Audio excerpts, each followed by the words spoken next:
going on? It's Ash here coming at you today in Raid Shadow Legends. Today, I can't believe I've never done this before, but I'm going to rank my 10 favorite epic support champions. Having at least one support champion on all of your teams make a lot of sense because what is a support champion?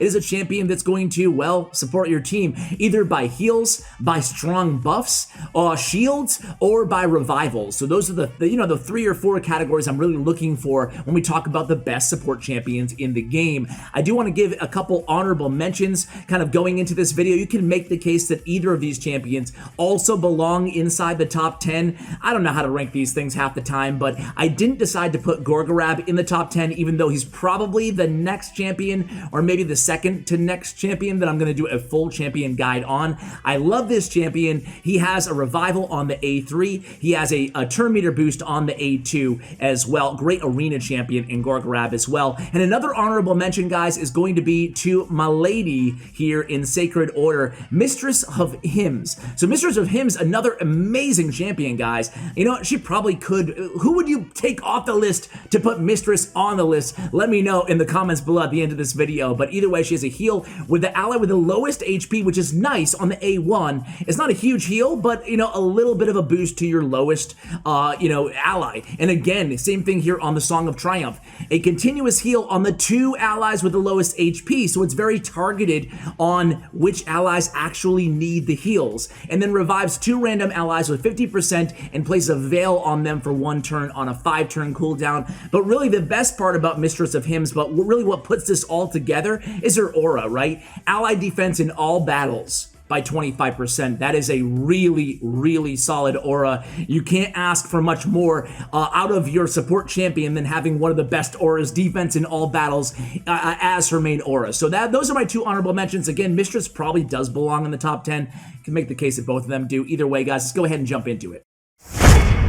So I actually want to stay here in Sacred Order for the first champion that we talk about in Cardinal. She is a Void champion, so a little bit more difficult, actually a lot of bit more difficult to get. I actually just pulled my first Cardinal in my last shard opening video. In case you missed that opening video, guys.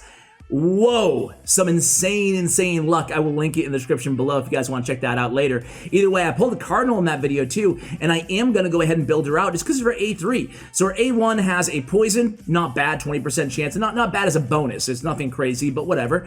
On her A2, Mending Touch, heals 1 ally by 30% of their max HP, 60% increased defense buff for 2 turns on a 3-turn cooldown, and you can really, target your squishy champions with this ability. It's not bad Mending Touch, but really, when you talk about Cardinal, it's all about this one ability, Redemption. Revives all dead allies, heals them by 25% of their max HP, and boosts their turn meter to max. Dude, that's sick. You revive the entire team and they all get to go immediately. They all have a full turn meter. So the Redemption revival is unique and it's just crazy. And it makes Cardinal deserving a big nod on this list. Maybe again, Mistress of Hymns could be on the list instead of Cardinal, but I think Redemption is such a cool ability. Imagine in the arena, just when you thought you killed the entire enemy team, you have Cardinal, she picks everybody back up and they automatically get to go and you die.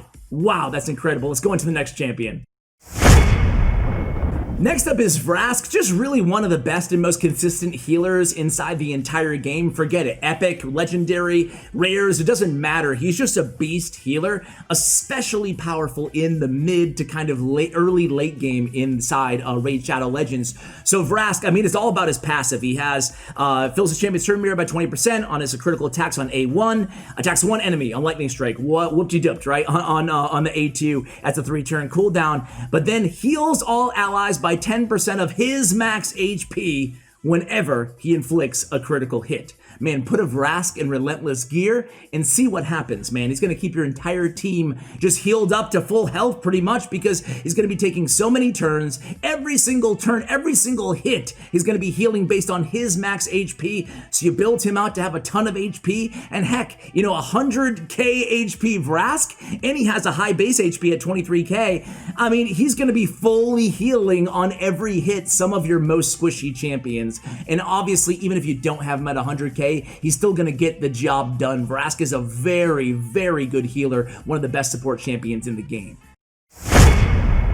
Next up is Sentinel. Sentinel is another incredible champion, one of my favorite on this entire list. Maybe Sentinel well, I don't want to name all my favorites, then the list would be spoiled. Either way, Sentinel's one of my favorites, guys. He's an incredible support champion. Now, he is a perfect candidate for a shield set. If you're able to farm shield gear, put him in a shield artifact set. Just a really nice synergy. On his A3, he just decreases the duration of all enemy buffs by 1 turn on a 5-turn cooldown, kind of whatever.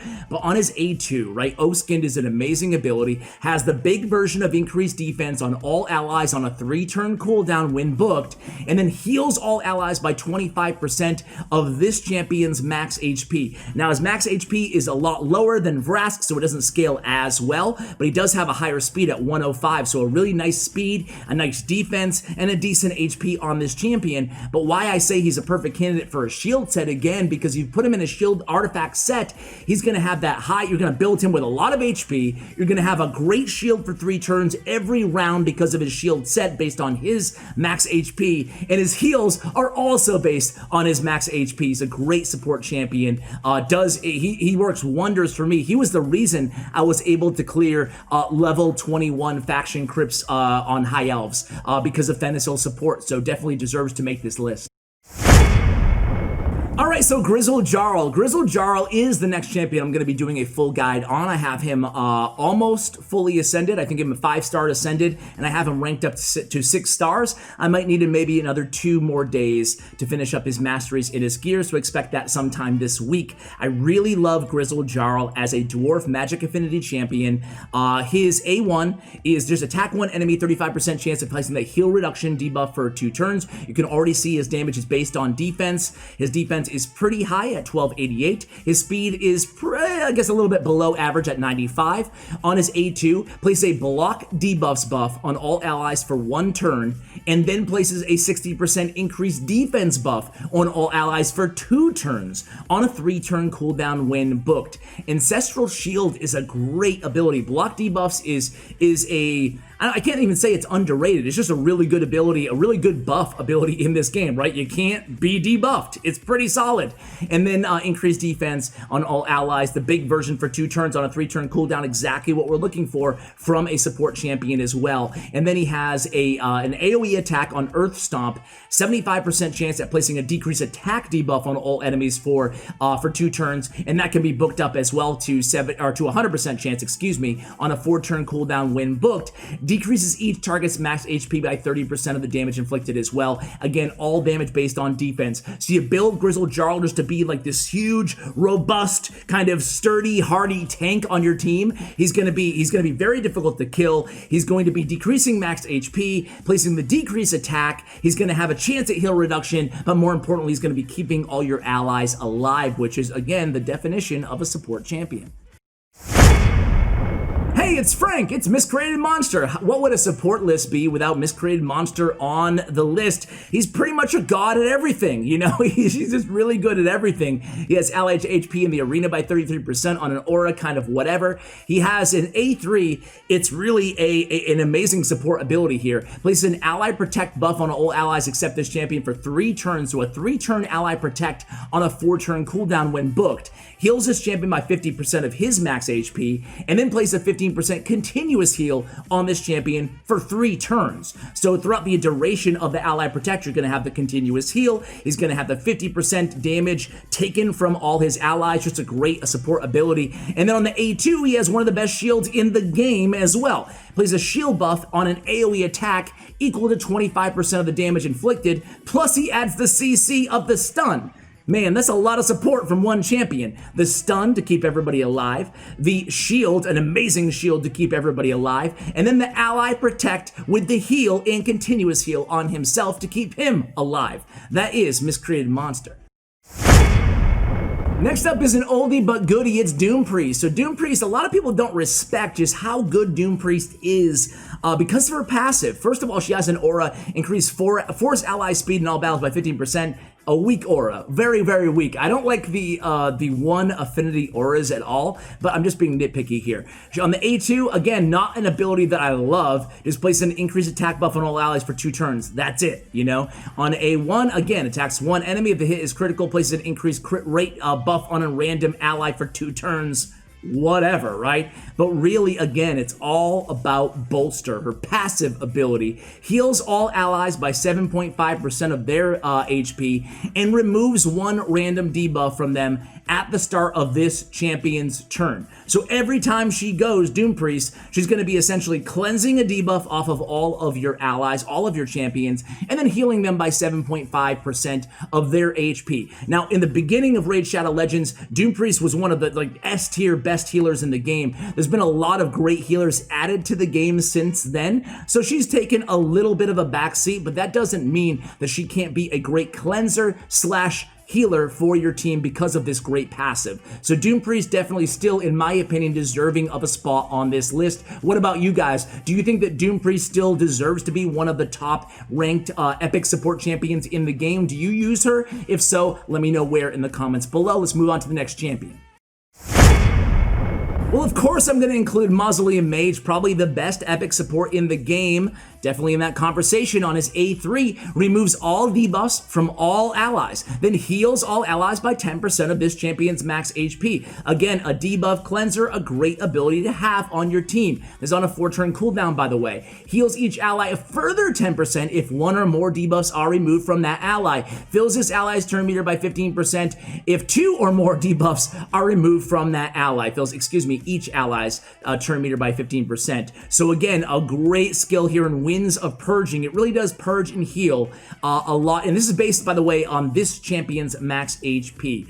So that's really, really solid. He has a decent HP, at 19k. He has a decent defense at 947. Speed is good at 104. But on his A2, he has places a block debuffs buff on all allies for 1 turn. We talked about the value in that. Also places increased crit rate buff and a 60% increased defense buff on all allies for 2 turns on a 3-turn cooldown. Might of Undeath, definitely one of, if not the best support champion. I put it right up there with kind of Oak-Skinned on Fenisil in terms of one of the best increased defense abilities inside the entire game, packaged with other useful abilities like block debuffs on Mausoleum Age. Oh, I always go to say Mausoleum like he's Mussolini or something. Sorry, guys. It has the block debuffs, and then it has the heal on Fenisil. So I put these abilities kind of right next to each other just in terms of 2 amazing Force Affinity support champion kind of kits and skills in the game here. Decreased speed on the A1, so kind of whatever there, but still, all in all, Mausoleum Age, an incredible champion. I built him up with tons of resist for my arena team, because if he can resist anything the opponents are throwing at me in the arena, well, hell, you can go ahead and put block debuffs on the rest of your allies, so you don't have to worry about it for them either. So have him go first or second, have him have a high resist, maybe your speed boosters in an immunity set so they can't be, debuffed as well or frozen as well against Tormund, say, and then boom, use the Might of Undeath. Your whole team has increased defense, increased crit rate, and block debuffs because he has a high resist. Anyway, guys, let's go on to the next champion. Next up is Sandlash Survivor. She is one of the newer-ish champions in the game, but I really, really love her kit. She has a Provoke on her A1. Damage is based on defense. High base defense at 1365. Low base speed at 94. And HP and attack are kind of whatever. So again, it's all about defense on her. Endless Sands is a great ability. This is her big money ability. This is her passive. Attacks all enemies. Decreases the duration of all enemy buffs by 1 turn. Increases the duration of all ally buffs by 1 turn. That's a great ability. That will cause the rest of your allies to have that, 2-turn increased defense up all the time because she's going to be increasing it. Or better yet, have the counterattack up all the time because she's going to make sure it stays there while it's on cooldown. Usually there's a 1-turn cooldown kind of drop between the increased defense and the counterattack, all the important buffs on your champions. And then Born Survivor plays a 50% ally protect buff on all allies for 2 turns whenever an ally's HP drops below 50%. Also plays a block damage buff on this champion for 1 turn on a 4-turn cooldown. This is a passive ability as well, so a great passive, just a tremendous, especially clan boss support champion in the game. Next up is Steel Skull. Steel Skull is another oldie but goodie, but a tremendous support champion again. He has the increased defense buff on all allies for 2 turns, heals all allies by 20% of their max HP on a 4-turn cooldown. So another defense, increased defense champion here, granted on a 4-turn, not a 3-turn cooldown like we saw from a couple of the other champions on today's list. But he does have a cleanser here. So cleansing spell on his A2 on a 3-turn cooldown removes all debuffs from a target ally, then heals them by 40%. Very straightforward, very solid ability. And then he has a poison on his A1, again helping out against clan boss, that is Steel Skull. And last but not least is Sepulture Sentinel. So Sepulture Sentinel is famous for her clan boss prowess in the game. Increase ally defense in all battles by 25% on the aura, just what we want to see. On the passive, 25% can be booked up to 50 of completely blocking incoming damage when an ally is attacked.